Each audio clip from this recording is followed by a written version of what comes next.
Good evening. This is the, yeah, I got it.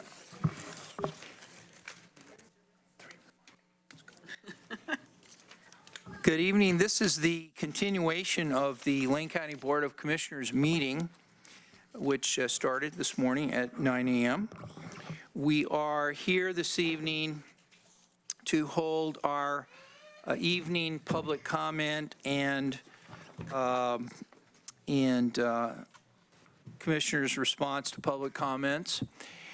We'd like everyone to, when we get going here, we'd like everybody to come up in the order in which you've signed up. If you forgot the order in which you signed up, I have the sign-up sheet, and I'll be reading your name, so just come up, and we'll give you 3 minutes once you give your name and where you live. I did want to read a statement from Commissioner Burney, because he won't be here this evening, but he was instrumental in the board's decision, all of us were, instrumental in the board's decision to hold monthly public comment sections so that people who otherwise couldn't come to our regular hearings and public comments that are often at 1:30 or 9 a.m. That people could come to the evening session. So here's what Commissioner Burney wrote. Agenda team, and by the way, agenda team would be Commissioner Buck, our vice chair, myself as chair, and several other important staff, most notably our county administrator and county council, lots of people, and we're the ones, the agenda team, are the ones that plan the board meetings. When the board says they want to put something on the agenda, such as an evening comment session, that decision isn't made by any one commissioner. It's made by the board and the agenda team. Could you please read this at the beginning of the July 23 evening public input meeting? As one of the commissioners advocating for regular evening public input sessions to enable access by more county residents, I feel terrible that I have a pre-existing commitment for Tuesday evening. It relates to building larger networks of support for approaches and financing to create quantitatively more affordable working housing, family housing in Lane County. Please convey to all those present my regrets for not being there and appreciation for their civic engagement. I will watch the tape and speak with other commissioners to ensure I am well aware of all the details of the entire session. Thank you, Joe Burney, Lane County Commissioner. So we left his name tag up here so that you know that he is listening to all this, not now, but in the future. And I just wanted to read that. So I'll read off the first couple of names, and if you've written your name down where I can't read it or I'm not capable of pronouncing your name right or make any other errors, I'm sorry, but please bear with me. The first person up is, let me explain too the lights. Some of you veteran public commenters know this, but the green light means talk. The yellow light means get ready to stop talking. The red light means don't talk. And then finally, you'll hear this if you keep talking beyond the red light. So please observe the 3 minutes.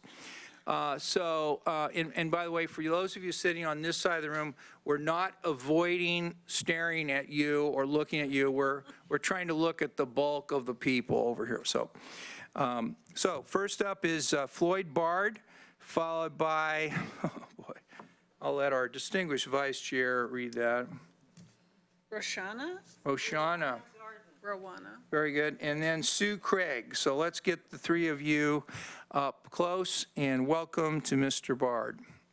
Thank you, Commissioner. I'm going to hand out. Oh, we also want to make sure you speak into the microphone because the recording can't, Commissioner Burney won't be able to hear you. All right, welcome, sir. First of all, Commissioners, thank you for accommodating the public to be able to talk and express themselves at the Board of Commissioners. My name is Floyd Bard. I live at 2000 River Loop 1, Eugene, Oregon, out in the Santa Clara area, but that's not why I'm here, because of the Santa Clara area. I'm here for the Lane County Stand Down for our veterans that are homeless, underserved, and what we do for our veterans, the reservists, the guardsmen, and their families. I'd like to read the letter of my request to the Board of the Lane County Commissioners.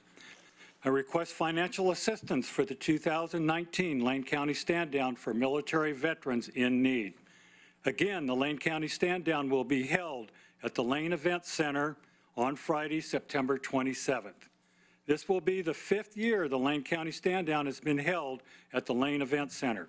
Over the past 19 years, the Stand Down has been held at the Old Navy Marine Corps Center on 13th, the Oregon National Guard Armory at Martin Luther King Jr. Boulevard, Oregon National Guard Readiness Center, and the Willamette Lane Sports Facility in Springfield. Each change was necessary due to increased participation in both veterans, exhibitors, vendors, and service organization. This is true again this year. We are moving from the auditorium and the Wheeler Pavilion into the Performance Hall, the atrium, and the 2 associated meeting rooms in that side of the building. This is an increase of square footage from 23,000 square feet to over 33,000 square feet this year. Your financial support of $5,163 last year was paramount, with our huge success for adding additional support elements for the veterans, guardsmen, reservists, family members, and the homeless. This year, we have already added suicide prevention, hearing testing, Cascade Health Medical Group, mental and trauma screening, and increased number of employers at our job fair.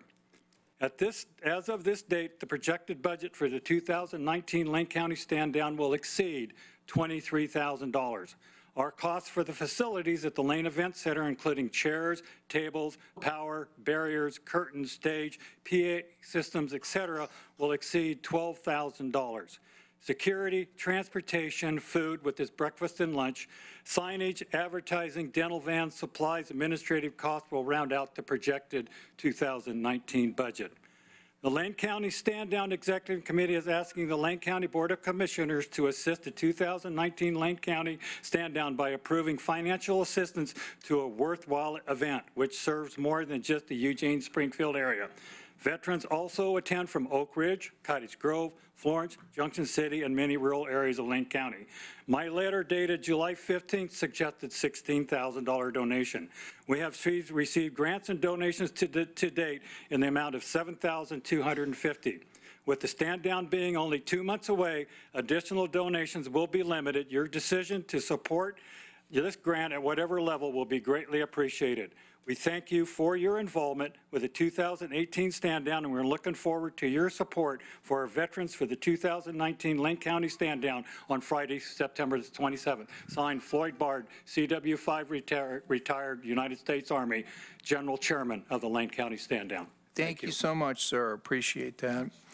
And next up, welcome, and please give your name, and we'll give you 3 minutes. My name is Rawana Garden. I am an interfaith earthkeeper of Lane County, and I belong to the Unitarian Universalist Church of Eugene. I'm speaking tonight on climate refugees. I'm speaking on Americans that are moving to our area because of massive flooding where they used to live, because of earthquakes and water pollution from fracking where they used to live. I'm talking about people moving here because of droughts where they used to live. Also people coming here because of sea level rise inundating their lives right now in America. I'm also addressing the people moving because of the overwhelming heat events like last week in 90% of the continental United States. One, I think the county climate action plan needs to take into account how all this growth in population will make it harder for low-income people to find good places to live. So I'm suggesting more tiny home villages with a central building for community support, laundry, and bathroom facilities, along with room to grow food. Two, County Climate Action Plan could take into account warming buildings for the winter and cooling buildings for the summer. We are in need of saving the unhoused from both extremes and all the health consequences that below 32 and above 90 degrees can cause. 3, I also hope the County Climate Action Plan can consider solar electricity generation at these warming, cooling buildings, as well as a water supply as central hubs during emergencies. Whether the emergency is earthquakes, flooding, massive power outages, etc. These buildings would help that have stations of power to keep people's medicine supplies safe, refrigeration, along with heating and cooling potential to keep people safe. Thank you for asking people of faith to speak. Thank you so much. Sue Craig, Brennan Mathur, Alex, Ann Westlake. Welcome. Thank you. My name is Sue Craig, and I live in Lane County. And I want to thank you so much for your leadership in starting this climate initiative here in the county. That is so important. And I really appreciate the leadership that I'm seeing coming out of all this. I have some very simple suggestions as part of the Unitarian Church here, which is very interested in all aspects of carbon reduction, as well as our interfaith group here in town, who has been working on this a long time. We thank you for this opportunity, and I talked to someone who has been on the Sustainability Commission in the town, in Eugene, and his suggestion was so many of the things that you can do will help you save money, such as electric vehicles, which at the onset will cost money, but save you a great deal over the time that you have them because of their low maintenance costs. Use of biodiesel, divestment in the fossil fuel financial instruments of what this county is a part. Looking into the internal use of fossil fuels and ways to increase sustainability in the buildings that you use. And the other thing is to please work into decreasing your use of plastic at every level that you can. Thank you very much. Thank you. Brennan Mathur, Alex Ann Westlake, Dana Brownell.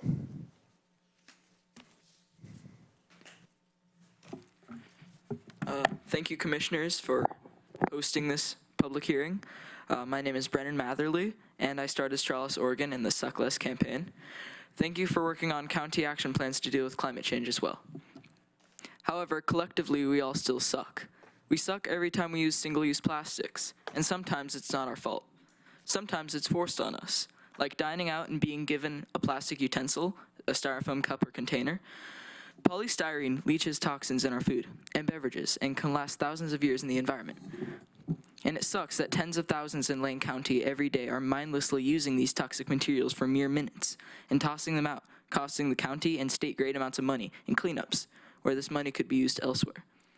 Single-use plastic is used for minutes and lasts hundreds, even thousands of years in our environment. Plastic breaks up, not down, and it's everywhere. Microplastics have been found raining down from pristine mountaintops to the deepest oceans and the remotest parts of the Arctic.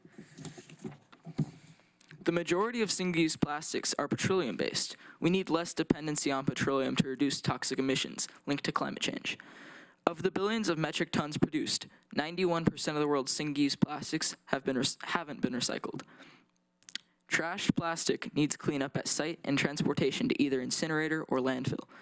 It ends up trashing sidewalks, floating in our waterways, and injuring wildlife and marine life.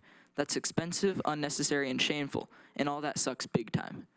It's estimated that the average person ingests a credit card size worth of plastic each week, and it really sucks that the youngest of the Earth's inhabitants will be left to deal with today's abuse of single-use plastics.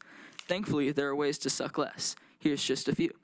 Require that restaurants, fast food, and grocers deliver food in multi-use reusable containers, or use recycled content paper products.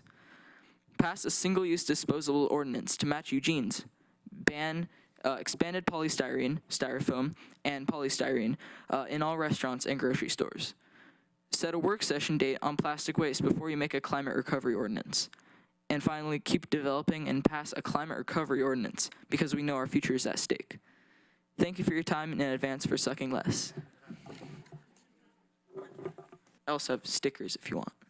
Okay, great. Why don't you leave them on the table and we'll get them. Thanks. Okay, Ann Westlake, welcome. And then we'll get Dana Brownell and Sarah Imig. Hello. I'm Ann, and I live in District 3 in South Eugene. Pete Sorensen is my commissioner.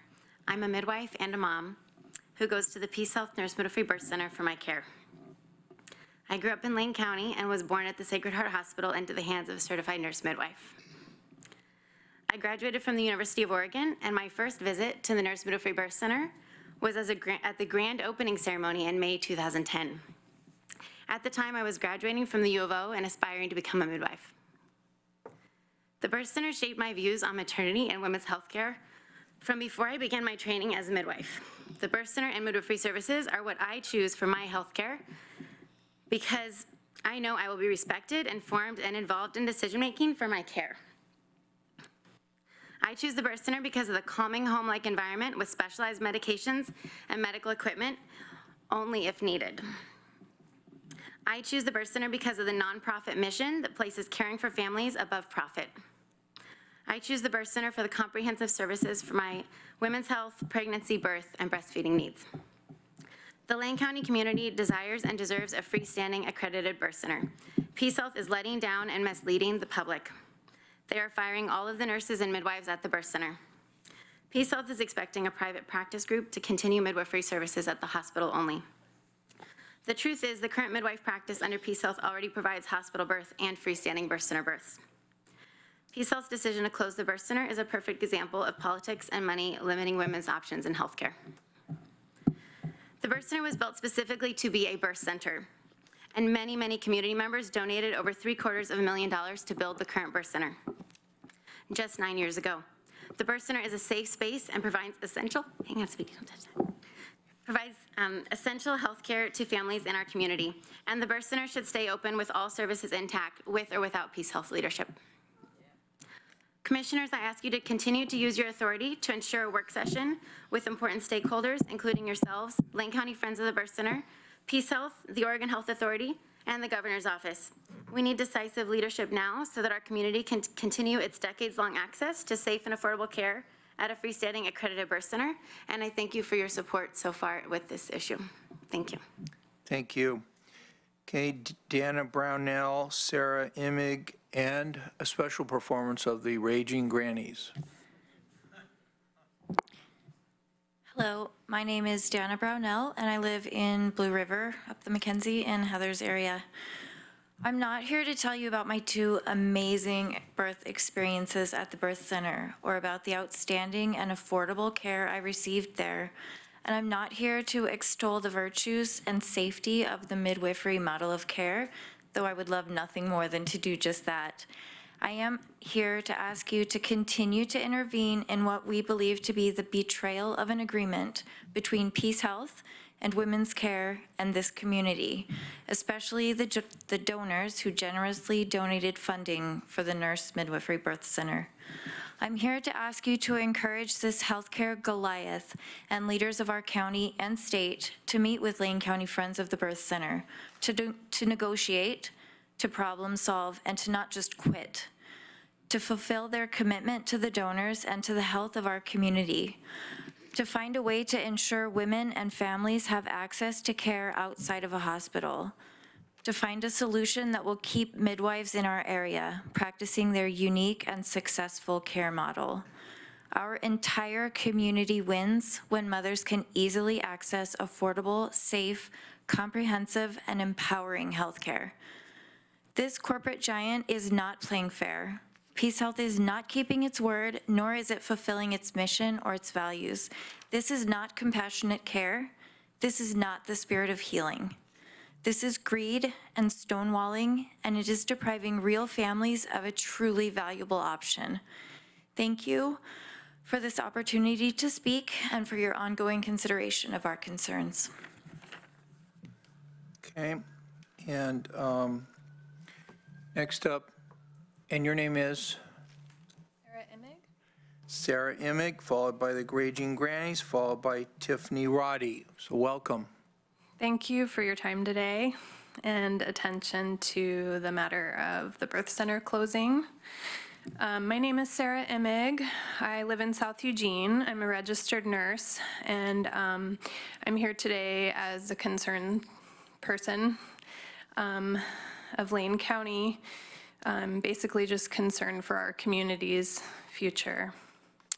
I'd like to share with you one of the many reasons I believe the Nurse Midwifery Birth Center needs to stay open. I am an advocate of out-of-hospital births for low-risk candidates because the research supports its safety. The continuity of care provided at the Nurse Midwifery Birth Center creates better patient satisfaction.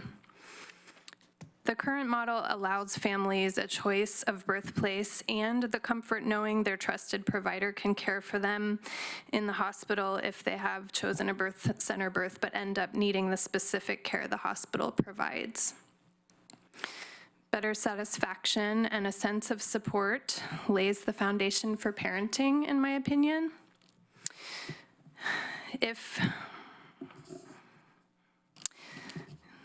If they meet early challenges postpartum, they have the same providers guiding them, supporting them, again with easy access to additional resources if needed. How better could we support our community than to start families off healthy, feeling confident and empowered? The ripple effect of this is wide-reaching for both physical and mental health of the entire family unit.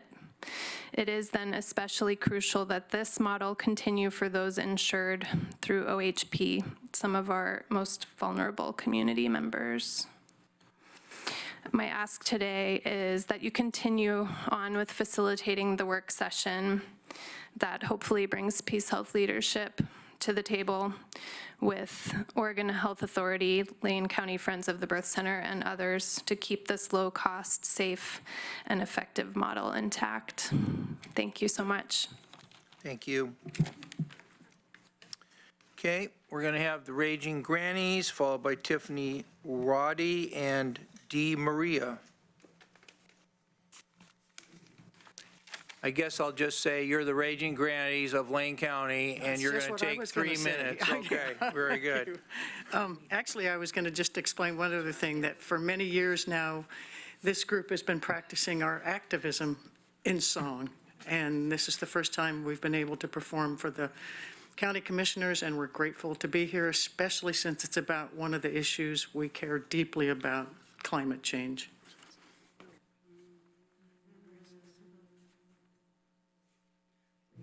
The sunshine, we have the oceans, we have the wind, we have the rain. Why don't we use them to meet our life needs in ways that we can sustain? We can use solar panels, develop wind farms, find ways to harness water power. We'll be creative to build a green world. The time is now, this is the hour. Because we have the sunshine, we have the oceans, we have the wind, we have the rain. Why don't we use them to meet our life's needs in ways that we can sustain? Thank you very much. Bravo. Tiffany DeMaria and Patty Heil. Welcome. Thank you. My name is Tiffany Roddy, and I live just outside of Cottage Grove in District 5, Heather Bucks District. I want to thank you tonight for your time, for taking time away from your families, and for the opportunity to address you. I'm a forester. I got into forestry because I always loved being outside. I always liked to camp and hike. I excelled in science and biology at school, and I always really valued hard physical work. So those three things together are what really embody forestry to me. I've lived and worked in other parts of the country doing forestry before moving here about a decade ago. So in other parts of this country, Oregon's known as the Mecca for forestry, but it's also known in other parts of the country that Oregon has some of the strictest laws that govern this profession that you just don't see in other parts of our country, specifically on the East Coast. So Oregon has really strong laws regarding what we can do in agriculture and forestry together. Our state agencies, such as the Oregon Department of Forestry, the Oregon Department of Environmental Quality, the Oregon Department of Agriculture, they all have the expertise and experience to handle complaints and issues and concerns that may arise with anything regarding forestry. ODA has the authority under the state, as well as a staff budget, to handle the inquiries and investigations that may arise, as well as imposing penalties and fines for any offenders. It's illegal to apply any type of pesticide negligently, which means it's illegal to apply in any matter where a pesticide could leave your property, i.e. trespass. So trespass and drift are all investigated thoroughly and in a scientific manner involving proper chains of custody. Many allegations turn out to be just that, allegations, after a thorough investigation by the state. I respectfully ask the Board of Commissioners to review the recommendations already completed in May of 2018 by the Public Health Advisory Committee for Lane County. I do not support the proposed ballot measure, and as my representative, I hope that you will not support it as well. And here are some copies of that, should you not have already looked at it. Thank you so much. Thank you. So DeMaria, welcome. Just did. And if you could give your name and where you're from and take 3 minutes. Welcome. I hope I can stick to that. My name is pronounced Mariah, and I live at 1885 West 15th Avenue in Eugene. Pete is our commissioner. I'm also, as you can see, a member of the Raging Grannies. There are many local and national issues that we support. Among them, social justice, well-funded schools, respect and homes for those unable to afford them, and a living wage for women and men alike. As compelling as these all are, and we often support them, we have prioritized and concluded that without a living planet, these other things, even great wealth, are not even possible. My great-grandchildren are 12, 5, and 6, respectively. Unless we all do something drastic quickly, they will not grow up. While I'm nearly 80, they will soon all know that most years they can count on, if the weather doesn't do them in sooner, is 20. Some scientists think maybe, with some hope, if human beings are the next species to become extinct, the planet might survive. Imagine. Instantly, no more fossil fuels or clear cuts. I sure would like to live to see that. I will leave the fuel issues to 350, who have the details and the science down. And I will limit my sharing to something you may not have thought of. Having enough trees to keep our atmosphere healthy is so very essential to life on the planet. Violations around taking them down, i.e. killing them or owning them, should be criminal, not just civil penalties. I'd love to see killing a tree a capital crime, but I'm a reasonable adult and would settle for a significant time of confinement to deter such dangerous behavior. Our climate crisis is not a hoax or a witch hunt, though this is a little bit joking, it's for real. And since you asked, let's make killing trees a felony. Thank you for your public comment. Okay, Patty Hine and Linda Heil, Deborah McGee, Mark Rabinowitz. Good evening, Commissioners. My name is Patty Hine. I live out in West Eugene, about 5 miles south of town. I am in Heather Buck's district. Thank you once again for the opportunity to address the board in the evening when working people can participate. It's the best democracy money can't buy. Thank you. Since May of this year, 350 Eugene and our allies have been encouraged by your proactive support for climate action planning. We are encouraged, too, that you're willing to have diverse voices at the table to give input to the process. Public input is at the heart of the really successful community climate action plans that we've investigated. We come with climate planning battle scars from our work with the city of Eugene, where the process has basically was stalled when we came on the scene in 2014 when the Climate Recovery Ordinance was passed. A proud moment, to be sure, but to listen to the sustainability staff at the time, there was no urgency, indeed possibly not even a plan, to really implement changes to reach the goals in any meaningful way. They do not have the leadership, staffing, or funding to do what needs to be done at the scale called for, and it's been like beating our heads against the wall. Making any meaningful uphill progress, although for 5 years, seems to be creeping towards some small actions that are making some difference now, though not near enough, and not soon enough, and not fast enough. That's for another day's discussion. The fact is that any climate action plan that we make now, because the hour is so late, has to be bold. We will need strong policies, some of which will be unpopular with the usual ruling class that pays to play. There will be necessary big changes to land use, forest and agricultural practices, zoning and building codes, and more. The targets must be based on the science, and they will be steep reductions. We think the changes will be transformative. Here's how. People want clean air. People want clean water. People want a vibrant and resilient local economy that works for everyone, not just for the wealthy. People want affordable housing and good transit. We'll need strong policies. Along with our gratitude for the movement on climate in Lane County, we're here to bring the public's perspective for the emergency that the climate crisis is. No one says it quite as well as Greta Thunberg, the 16-year-old Swedish girl. She says, sometimes we just simply have to find a way. The moment we decide to fulfill something, we can do anything. And I'm sure the moment we start behaving as if we're in an emergency, we can avoid climate and ecological catastrophe. Humans are very adaptable. We can fix this. But the opportunity to do so will not last for long. We must start today. We have no more excuses. We look forward to meeting with Mr. Dan Hurley on August 8th.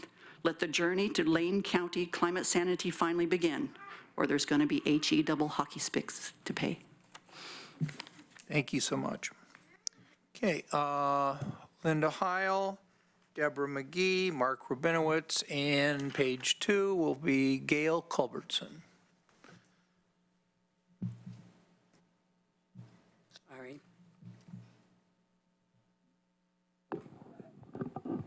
Good evening, my name is Linda Heil, and I live in Pete Sorensen's district, and I am challenged this evening, sorry.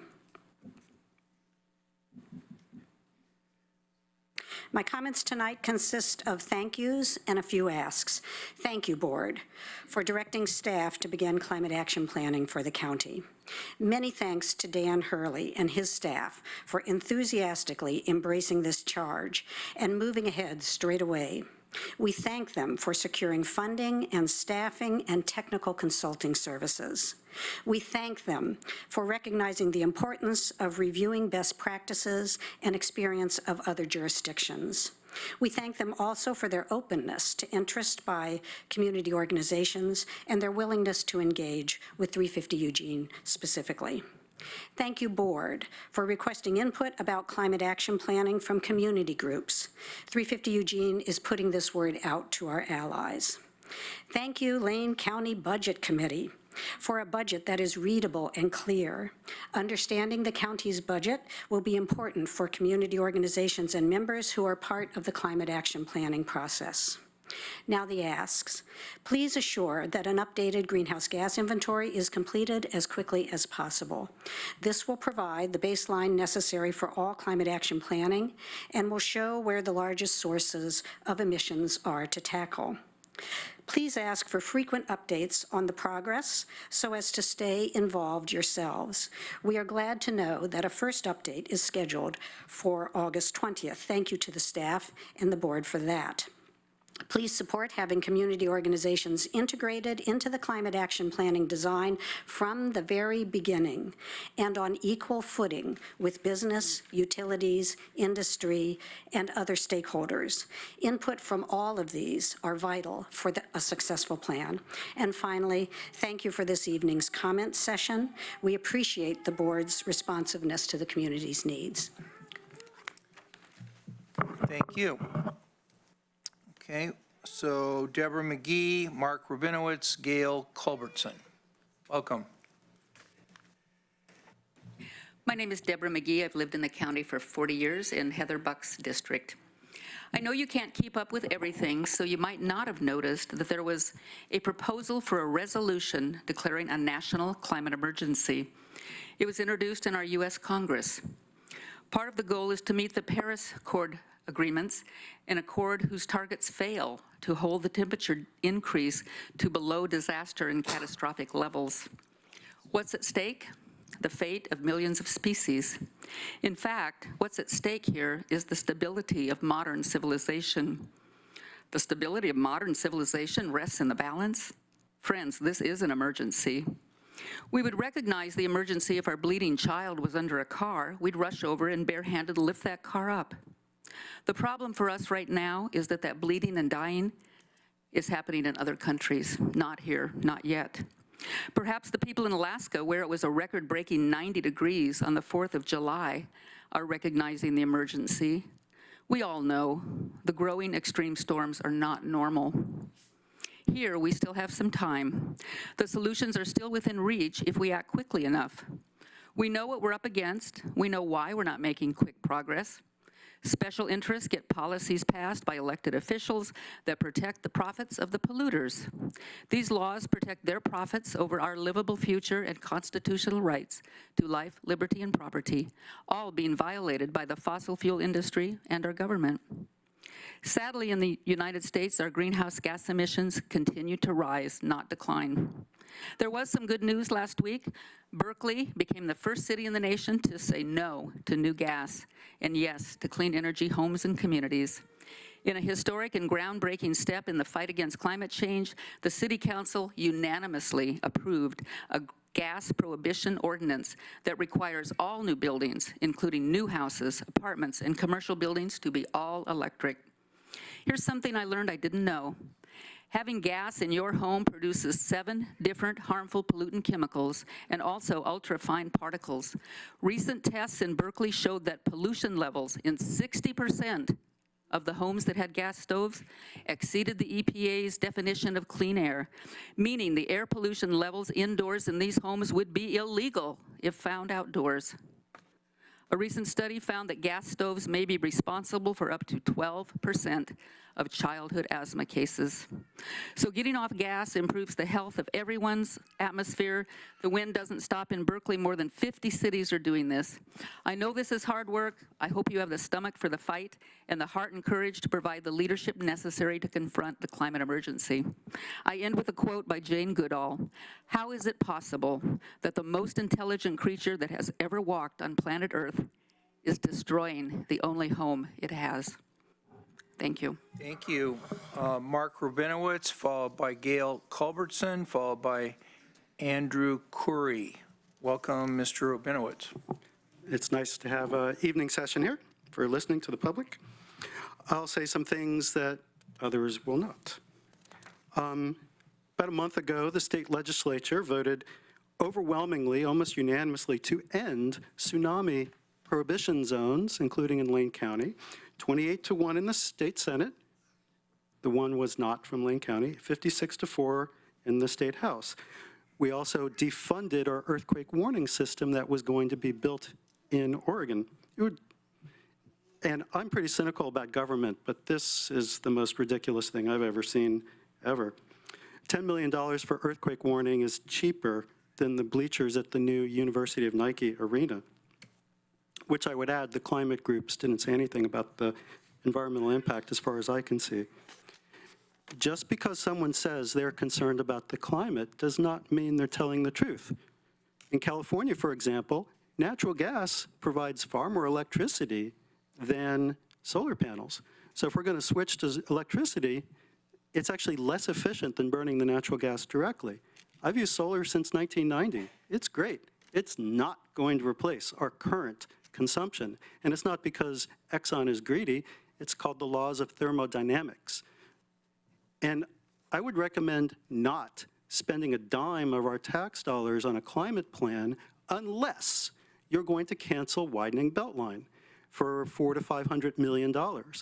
When the city passed a climate plan, they said, oh, we're going to be carbon neutral by 2020. Well, I asked the guy who wrote it, and he said, well, buying offsets is ridiculous. And I said, are you willing to say that in public? No.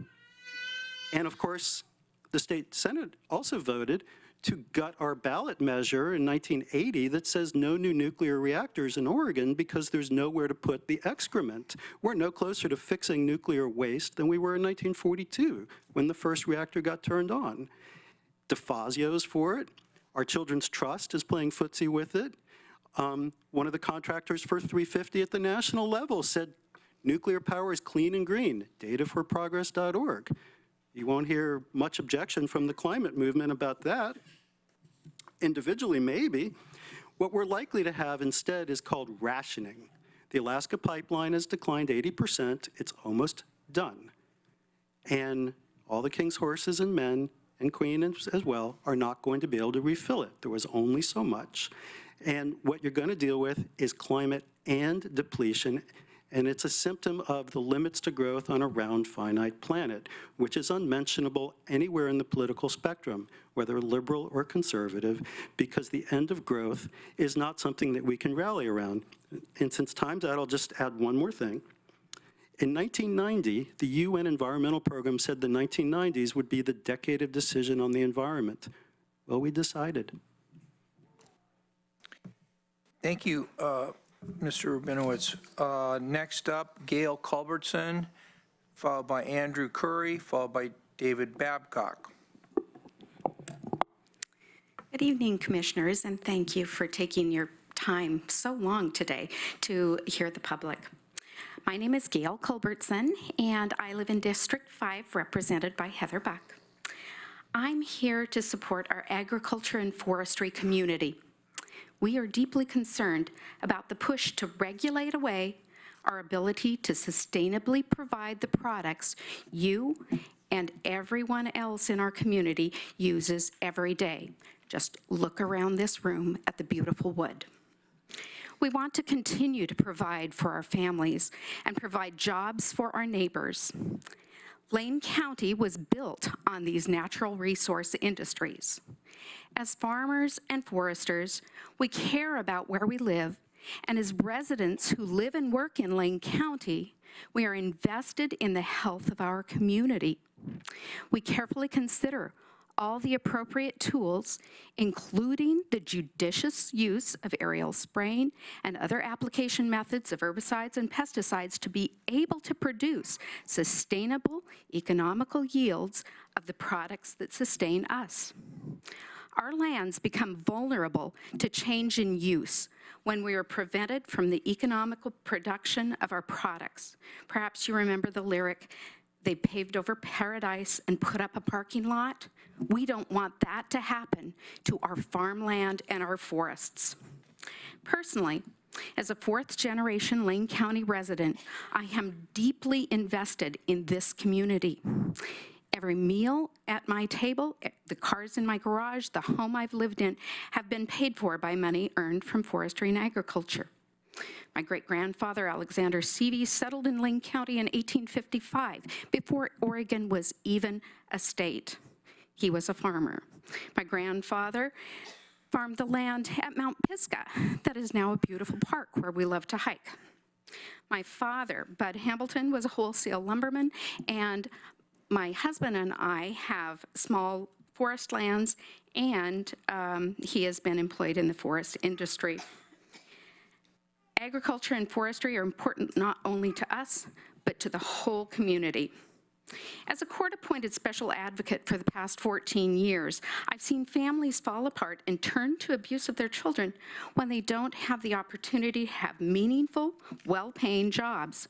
Frustration and anger with life lead to substance abuse and lives that spiral out of control.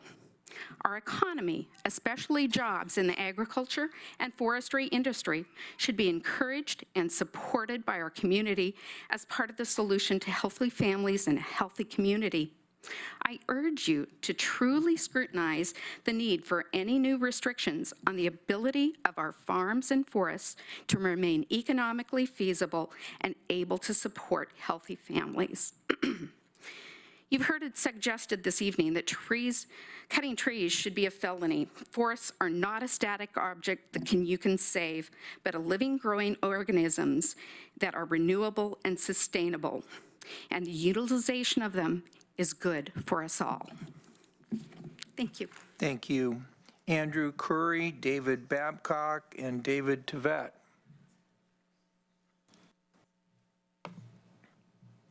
Hello, my name is Andrew Corey. I live on Cal Young Road in Eugene. My commissioner is Pat Farr.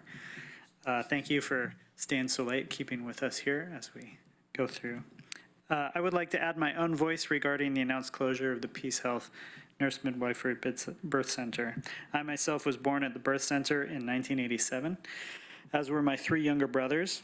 My 2 children were born at Sacred Heart Riverbend under the care of the midwives, our youngest just 4 weeks ago. My wife and I had a fantastic experience, not just with the birth, but with the prenatal and postnatal care. I would like to call your attention to 2 areas where the birth center is doing a great job at providing high quality, high value care for our community. First, they support natural vaginal childbirth through evidence-based medical best practice. To cite the statistic you may have heard already again, the midwives have a medically appropriate C-section rate of 15%, as opposed to the 40% C-section rate at the Riverbend Hospital, the midwives excluded. Second, they support breastfeeding through home visits, lactation consults, and their weekly baby clinic. My wife went with our 4-week-old today. She's up to 10 pounds, 0.4 ounces, so she's gaining great. There are a few other similar services available in Lane County. These are public health concerns. The cost, or studies of the cost of C-sections focused on the procedures themselves and not on the increase of long-term chronic conditions such as obesity, diabetes, and autoimmune disorders. It is likewise difficult to quantify the impact of breastfeeding on public health. Notwithstanding, it feels safe to say that the continued existence of the birth center will save the citizens of Lane County many millions of dollars in medical expenses and lost wages, and a lot of pain and hardship for the lifetimes of the children born there, the next 70, 80 years and beyond. As a population, we are healthier, happier, and longer lived because of the birth center. It is therefore exceedingly disappointing to watch Peace Health, ostensibly a nonprofit organization, engage in this kind of skullduggery, blatantly driven by profit motives and completely devoid of any attempt to find a win-win solution with all stakeholders. It is a betrayal of their own employees, past community support and fundraising for the birth center, and their own mission statement. It is also a betrayal of the public trust put in them by you through the support and cooperation of the Lane County government over the years. It did not have to be this way, and it does not have to be this way.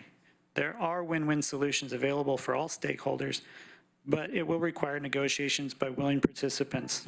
I would therefore like to thank all of the commissioners for your support and to encourage you to continue to use your authority to do everything in your power to ensure that these discussions among all stakeholders occur. Furthermore, I would ask that you use your influence to encourage Peace Health to take the very reasonable and appropriate step of postponing the birth center closure until at least the end of the year while these discussions take place, so that those pregnant women who are currently clients can enjoy their pregnancies and initial postpartum care without disruption. Thank you very much. Thank you. Okay.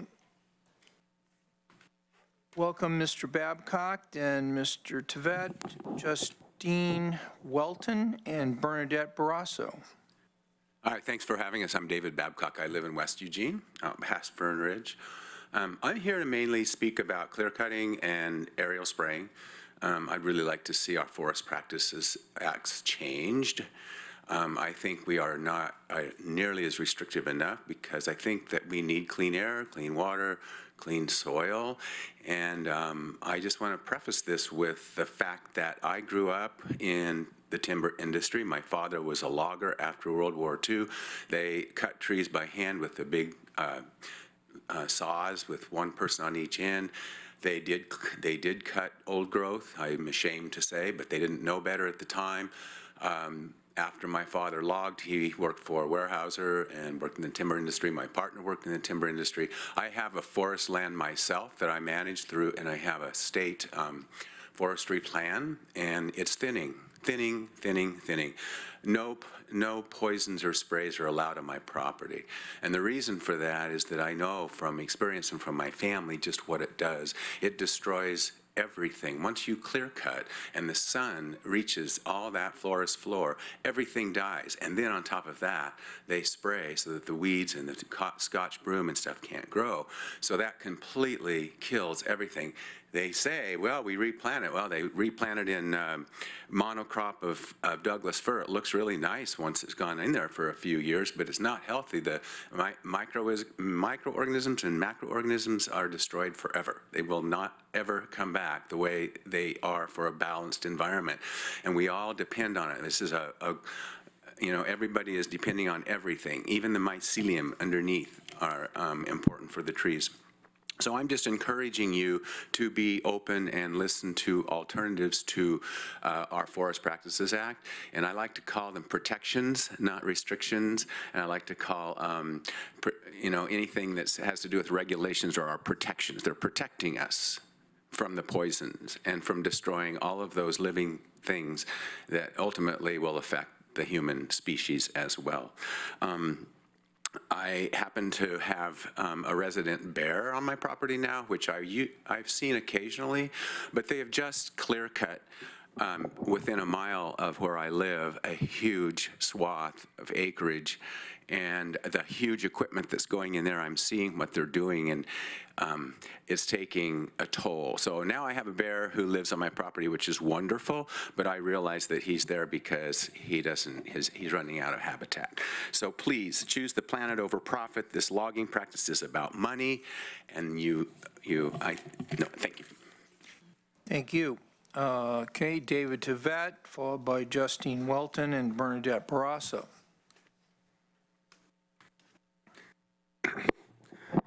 So my name is David Tivat, and I live in Commissioner Farr's district.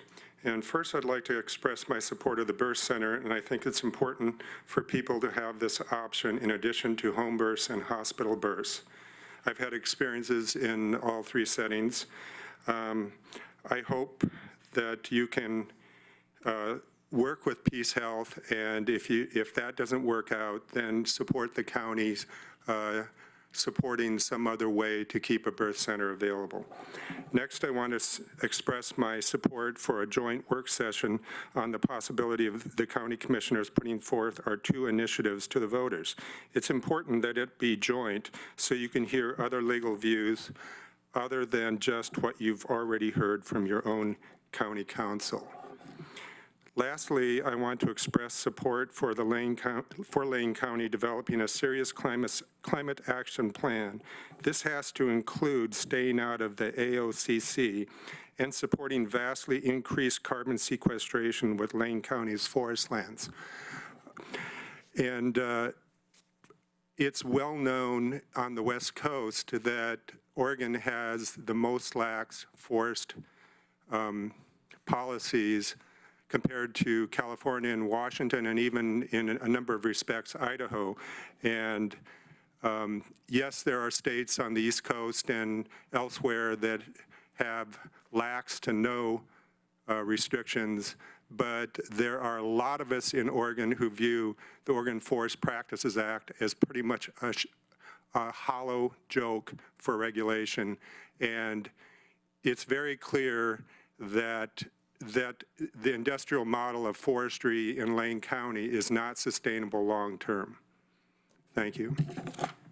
Thank you.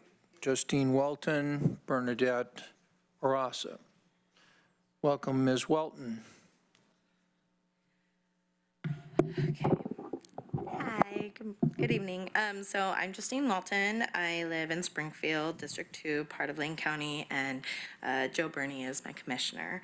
So more than 2/3 of birth center clients select it because they want an out-of-hospital birth, and that is one of the only accredited out-of-hospital locations that you can do besides home birth. And I'm one of those clients that chose that option 6 months ago. So I chose the birth center because of the many comforts of my home, but also because it's closer to the hospital than myself at my own residence. I also chose it because the midwives were super friendly, they were experienced and very professional. I also have chose the birth center because of the many amenities that they do provide for all of our community, including lactation consulting, and many services after birth of your child. But when I heard about the closure of it and PS Health not willing to make a discussion with the community, in which the community did raise a whole bunch of money to keep the birth center available, it really made me sad. And all I am asking for you guys is to help create a meeting with our many people to have a decent conversation with PS Health so that we can come to another solution that's just not cutting out the birth center. Thank you. Thank you. Okay, Ms. Brasa, welcome.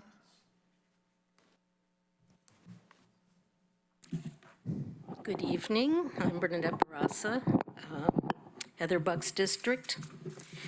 First, I'd like to agree with the woman who said that the wood in here is gorgeous. It is. And every person in this room would probably agree with that. But we don't have to throw families under the bus either. And we're all opposed to alcoholism and unemployment. And I think people who are trying to ban the aerial spraying of herbicides care deeply about rural families, even future generations. So I'm going to have to disagree with her that we have to aerial spray things that cause cancer and all kinds of other health problems in order to have a good life. We don't have to poison the land, the water, the food, etc. This is where green new policies come into play, new jobs. We evolve. And I'm here tonight as a representative of the Lane County chapter of the Pacific Green Party. The state treasurer of the Green Party of Oregon lives in Eugene, and 2 of the 5 members of the state steering committee live in Eugene. We, and I mean both the Lane chapter as well as the state and the national and the international members of the Green Party, but I'm going to speak about the Lane chapter primarily. We support the work here locally of 350 Eugene, and they are an asset to this community that I think will go down in history if we survive the next 10 years as having helped to lead the way. And I would advise that you would all do well to accept their help, their expertise, their research, their advice, and it's free. I've been a member of the ECCC, the Eugene Community Climate Coalition, one of their subgroups. And in that capacity, I report to the local Greens. And I would just like to say that we fully support their work, and we are proud to be allied with them. Thank you. Thank you. Sheet number 3. Here's sheets number 1 and 2. And what would a public meeting in Eugene be without if it weren't for Ruth Delmer? So Ruth Delmer is next. Welcome, Ms. Delmer. You'll get 3 minutes, no personal favors from any fellow Unitarian, no personal favors. 3 minutes, and this gavel's coming down on you. I know this is going on, but it's been going on for a long time, are trying to do something to reduce carbon. And I would like to recommend that we make a real effort to have a decent rail system. You tour other countries and the rails, they work. Today, we don't have rails that work. It can take up to 4 hours to go from, as many of my friends have, not many, but some of my friends have taken 4 hours from Portland to get to Eugene because they're off on the side to have lumber and other items go through on the rail. I'd like to see a change so we could depend on rail and not have to add more carbon continuously with more trucking. I'd like to see merchandise unloaded in our community so that every store who has who's a merchant here in Eugene and our other communities, they have to go to Portland to get the trucks unloaded there from the rail system to take to their stores. This shouldn't happen. They should be able to get at least halfway someplace in our state their merchandise. So I would like to recommend a change in our rail system. I think it's absolutely necessary if we're going to really reduce carbon. I'd like to also recommend a wonderful book. The book was written in England, but it talks about the history. We started out in 1948, knowing that we were going to have a problem with air pollution. And we've done something, but we haven't done what's really needed. So I hope that you could all maybe get a copy of this book. It's by Gary Fuller, The Rising Global Threat of Air Pollution and How We Can Fight Back. And I'd like to recommend it. Thank you. Thank you. And is there anyone that has not signed up that wants to make public comment? Why don't you come to the microphone, sir, and give your name, and we'll give you 3 minutes, and you'll be next. Thank you, Commissioners. I did not intend to speak tonight. However, after listening to some of the testimony regarding aerial spraying. I just need you to give me your name first. Oh, Al LePage. Okay, I'm in Chair Sorensen's district. Okay, thank you. I've given testimony before committees in Salem on legislation.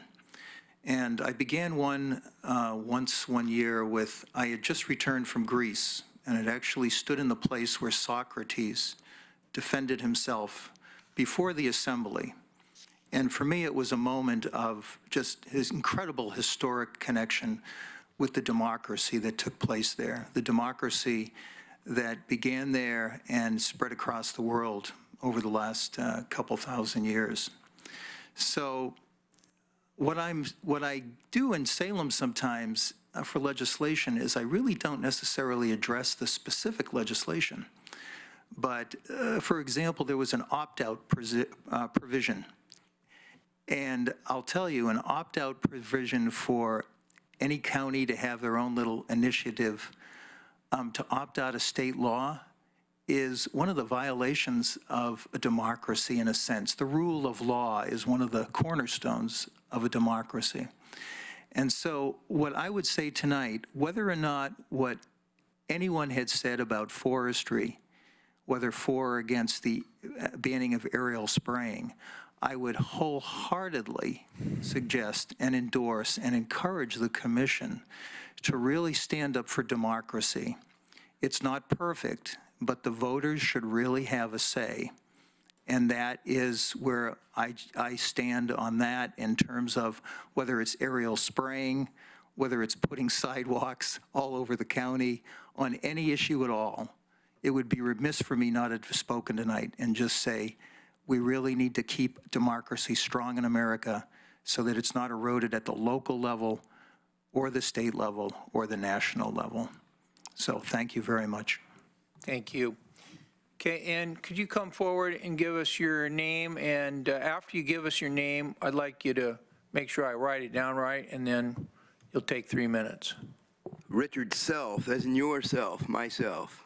Okay, And welcome, I'm Mr. in Self. Eugene, near downtown. I'm not sure who my commissioner is, but you're all representing me, so here I am. I first want to express my gratitude for the county and the city on jumping into with both feet the implementation of the TAC report and the city granting almost $2 million for the day center and the navigation center, 75-bed low barrier shelter. This has been needed since years ago, so I'm glad and grateful that this has happened. However, I stand here also to say that implementation and sticking out a helping hand to help the homeless cannot come from one side of the mouth of either the county or the city or any public entity anymore in order for it to hold any water. You cannot tell somebody who is homeless before they can be helped. They must be fully kicked into the curb in the gutter before they can even be assessed or helped. And they can't sit on that planting strip anymore. I know this was not your decision, and I'm bringing grievances that maybe you haven't ordained, but it goes for all of this, including the public enemy number one, which I brought to the attention in one way or another of this body, but I'll bring it again.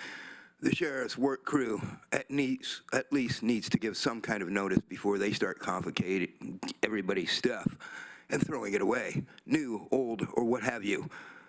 Just because somebody says that they are trespassing on their property 3 months or a year ago, and then the sheriff's work crew shows up, which I've had to be on years ago, so I know what I'm talking about. I speak from experience. It doesn't matter what it is. It all gets thrown away.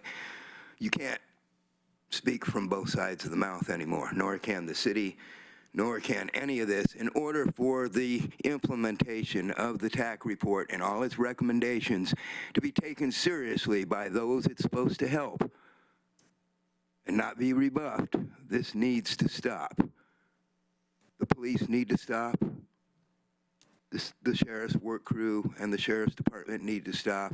Y'all need to make a decision in one way or another what you're really out to do. Are you out to help the homeless, or is this just the most unwelcoming place in the world for us?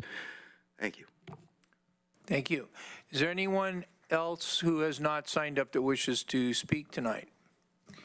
Okay, well, thank you very much for your public comment. We do have more time on our agenda to hear from the commissioners under what we call the remonstrance part of the meeting, where the commissioners get to take some time to respond to some of the things if they want to, give you some of the benefit of our thinking about your public comments. And do any commissioners want to make some comments? Commissioner Bozovich. Thank you. I'd like to address Floyd and the stand down. The Budget Committee and the commissioners in passing the budget this year increased my office budget to an amount that I'll never spend. And I have never spent my full office budget, even when it was greatly reduced down to $4,000 as we were cutting staff and cutting staff salaries and benefits. I will fund that $6,000 out of my office budget. Commissioner Bozovich, you're my representative, and I'm proud to live in your district, and thank you very much for funding our stand down for the $6,000. It goes to a very worthy cause. You know, we do haircuts and we do take care of their animals and all of that. So, and Pat knows we do housing as well, so I do appreciate it. And Representative Hayden comes out there and does dental work, and yeah, yep. you guys have a great organization, and I fully support you. We are the largest one in Oregon. I don't care what Portland says, period. And we're trying to work ourselves out of business, but that gentleman that talked about homelessness, unfortunately, we know where reality is and where the rubber meets the road. Yes. We try to do the best for those who need our help out of our community. Thank you very much. Thank you. Okay, do any other commissioners want to make comments? Okay. Commissioner Buck. Thank you again for coming out this evening. We've had a couple of these sessions in the evening, and I am just ecstatic that it's an opportunity for so many folks to come out and speak to us. We did hear from some of these issues earlier this morning, but I know it's not the same people because people have to work during the day, and this is an opportunity to come after a typical work day and be able to speak with us. So thank you for doing so, and thank you for taking the time out of your evening to let us know what's important to you. I want to first address the birth center because we did talk about this a little bit this morning, and have some ongoing discussions coming up next week. And I mentioned this in the morning as well, but interestingly enough, you know, when we're talking about the birth center, we get children and babies coming, and I just love that. And I want everybody to know that there's no reason to hush babies, no reason to go out in the hall with them. You know, they're just talking, and that's okay. That's what we do here. So thank you for bringing them, and thank you for including your families when you come to speak.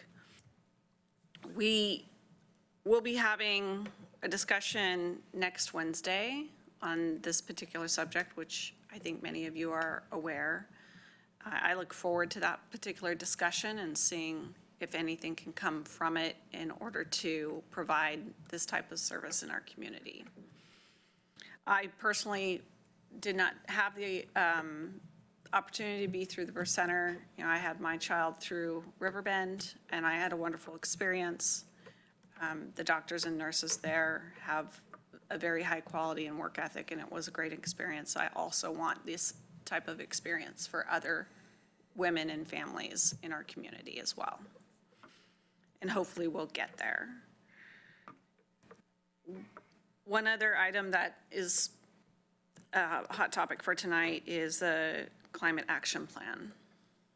And we continue to work through discussions on how that could come about for the county as well. I appreciate everybody's input and energy behind it. I do think it's important for our community, and I do think it's important for lots of people within our community to have input on how that's going to come to fruition in the future. So thank you for being interested in that, and I'm glad that it's starting to be discussed here for the county. The one last thing I wanted to talk about was single-use plastics, and I'm not sure, yeah, you're still here. Thank you for coming out and talking about that. And I know Commissioner Burney would have loved to talk about this as well, and recycling efforts that he's been spearheading with us lately. We've been talking about what we can divert from the landfill, what we can do with a lot of the organic waste that we have and divert that from landfill. And a lot of good conversation is coming from it, and I'm sure he would have some great comments for you on what he's been seeing. I appreciate the fact that we have way too much single-use plastic going in. I'm a strong advocate for product stewardship and knowing that manufacturers have a plan for the end use of their product. We're not there yet, but we're starting the conversations. I think that's a great thing. Thank you all for coming. Okay, Commissioner Farr. Thank you, Mr. Chair. A couple of things. First, I'm going to look at Rawana Garden. You kind of testified twice. Once you sang, once you testified. The first time when you testified, you talked about tiny home villages.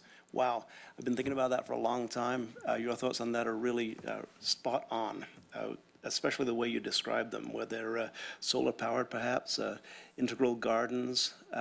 I love the concept. It's something that we've been working on, something that we need to find places to put them. That's one of the difficult things, is finding the actual places that are inside of the code and inside land use laws that allow us to do that. So we'll continue to work on that. And your speaking voice is exceeded only by your singing voice. And I want to mention to Brennan Mathur Liu, you speak in language I understand, because my grandkids and my kids say, that sucks, and that sucks more. But I like the way you had a way of making things suck less. That is that you described it precisely. And if you had listened to Commissioner Burney this morning talking about I'm embarrassed to hold it up.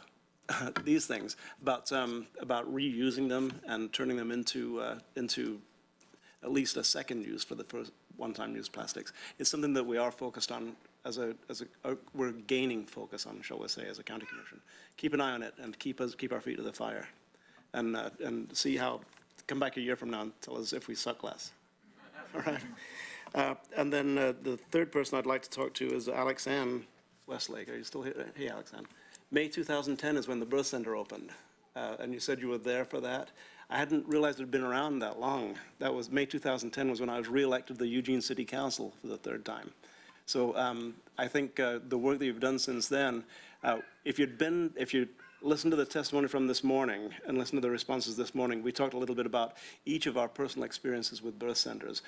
I can guarantee you there are very few people in this room who do not have a personal experience with an out-of-hospital birth situation. And having that choice to whether it's a home birth, whether it's a birth center, we were able to do that with two of our 3 children. And it's a remarkable experience, but more significantly that you have the choice to do it. We have all expressed support for the continuation of the birth center in one form or another, and finding who was talking about a win-win situation. Andrew, yeah, and he's gone. He left. So he's talking about Peace Health is devoid of any desire for a win-win situation. It's a quote that I wrote from him. Let's work on that. Let's find a win-win situation. I think that is the direction we need to go as we continue our conversation and continue our session discussing it. And then, let's see, it was Sarah, nurse Sarah. Thank you for your testimony. Hearing from a professional, as well as the people who've used the birth center, really solidifies the fact that what is happening in birth centers is an absolutely safe experience. This morning we heard the description of people running into having issues during a pregnancy and having a backup plan, which involves quite often a hospital. And the backup plan is always in place. So thank you for everybody for your testimony this evening. And I'm going to look over especially at Tiffany. Thank you for standing up. Sometimes it takes a great deal of fortitude to stand in front of an audience who doesn't necessarily agree with the things that you're saying. Thank you for being here tonight. Okay, well, I'll just make a few comments as well. I want to say that I'm going to start out with something that really wasn't discussed at all, but really is underlying a lot of all the issues, and that is the way we pick our leaders. The way we pick our leaders is who's got the most money usually wins the election. And all of these issues, whether it's a plastic ban, ban on reusable 3 minutes, 2 minutes plastic containers, or doing something about housing the poorest people, or doing something meaningful about climate change, or even confronting the power of Sacred Heart and Peace Health in their complete abusive relationship with this community that they've shown by just completely thumbing their nose at the thousands of people that are affected by their decision, not even responding to email from elected officials. Why does this happen, that our democracy has been so distorted, where the leaders are controlled often by money? So I think, even though we are here to talk about all the things you wanted to talk about, to me, the fundamental problem is that as much as I would love to do all these things, there are very powerful forces that have elected other people, I'll say other than me. I'd like to think that. And so I'll just say that to me, in terms of reform, looking at America's political landscape, there are a few jurisdictions throughout the United States that have tackled successfully the problem, and they've really done it through a function of public financed elections. that way the people that don't have money but who can be good leaders are on somewhat of an equal footing. I've always told people they can win an election by being outspent 2-1. I've done it myself. So I know that money is a big factor, but it's not the only factor.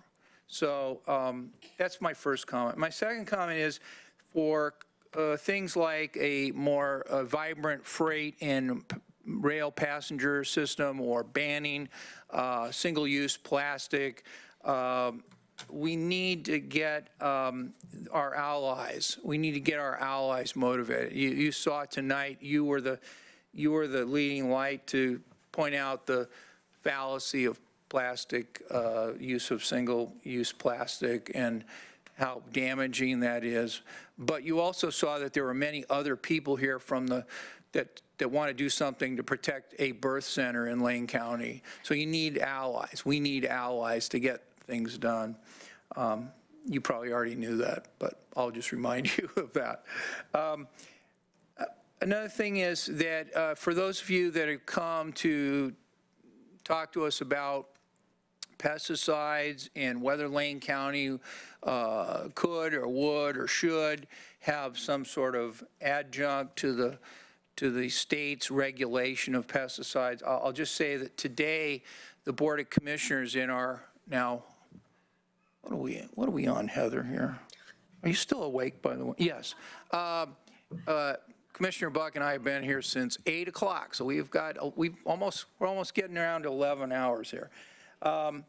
So our board today, earlier today, decided to release a large legal opinion that our legal counsel provided to the Board of Commissioners, as well as several hundred pages of appendix that deal with the topic of whether the Board of Commissioners has the power to make not an initiative, so the public retains the power of initiative, but whether the Board of Commissioners can make a referendum of issues to the public. So I know it's really tied up in the legal part of this and not the substantive part of it, but take a look at that. We'll be probably scheduling a work session on that topic, but it'll be pretty confined to whether we can or not whether we are going to or whether we're not going to, or the pros and cons of but really zeroing in on the board's authority. With regard to the climate action plan, I'm optimistic that because of creative people in our staff and because of the advocacy that you're continuing to put pressure, what's the expression? Sometimes the leaders see the light when they feel the heat. So the heat and the fire of the fire, and so it's both. It's both creative people within the Lane County government structure that are working today. If those of you want to go home and continue to enjoy the meeting of the Lane County Board of Commissioners at your home, you can look at the discussion of our solid waste plan that was adopted today and see the people that were involved in that. Really high quality people, wonderful people. So I'm optimistic that we'll be able to continue to have the public involved, as well as of course, staff and consultant, and put some real time and energy into a meaningful climate action plan. Now, on this birth center thing, I'll tell you this. I agree with Commissioner Farr that we should have a discussion with Sacred Heart, but quite frankly, they've shown zero interest in that. They have refused to meet with the advocates. They've refused to meet with the people that gave them money to build this center. They have refused any reasonable request on our part to even meet with us. They told us they're not coming next week, so we're not going to be meeting with them.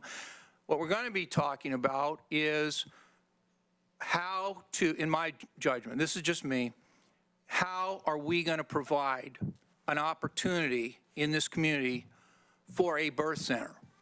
So it's going to be without them. It's going to be without Sacred Heart.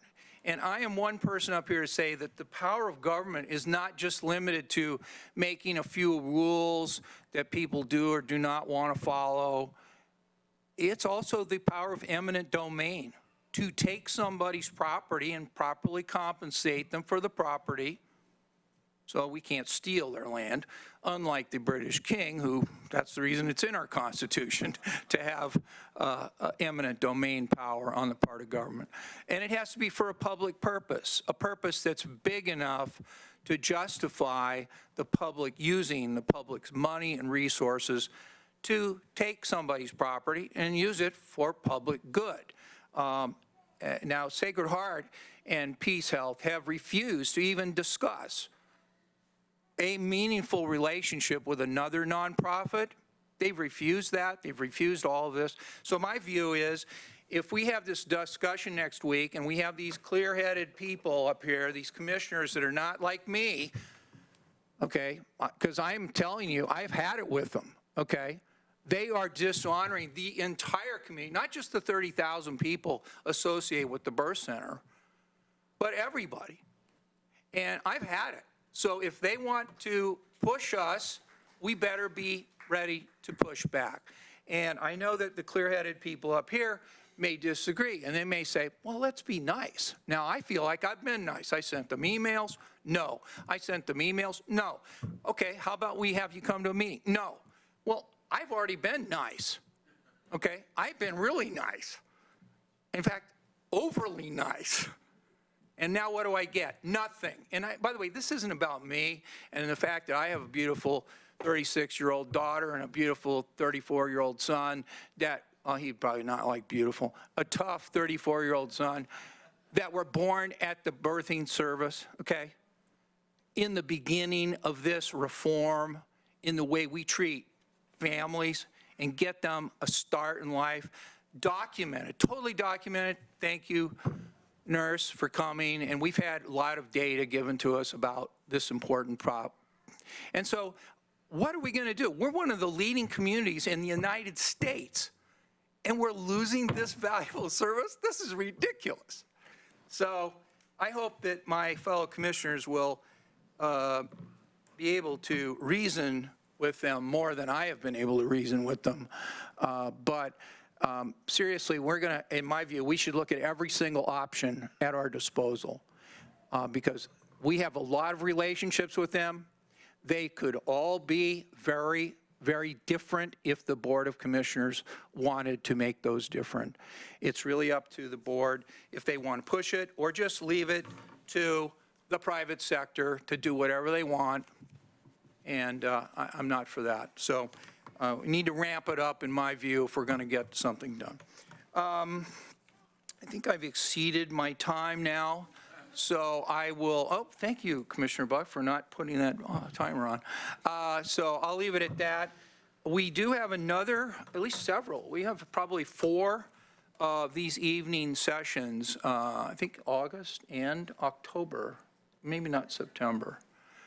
September too. So we have them roughly once a month for the remainder of the year, and barring any significant change, we'll probably be doing this for once a month. So, okay. So thank you very much for coming. I'm sure Commissioner Burney will enjoy both the soliloquy as well as the rest of it. And thank you so much. We'll see you back here. I guess whenever we're next coming in. Thank you.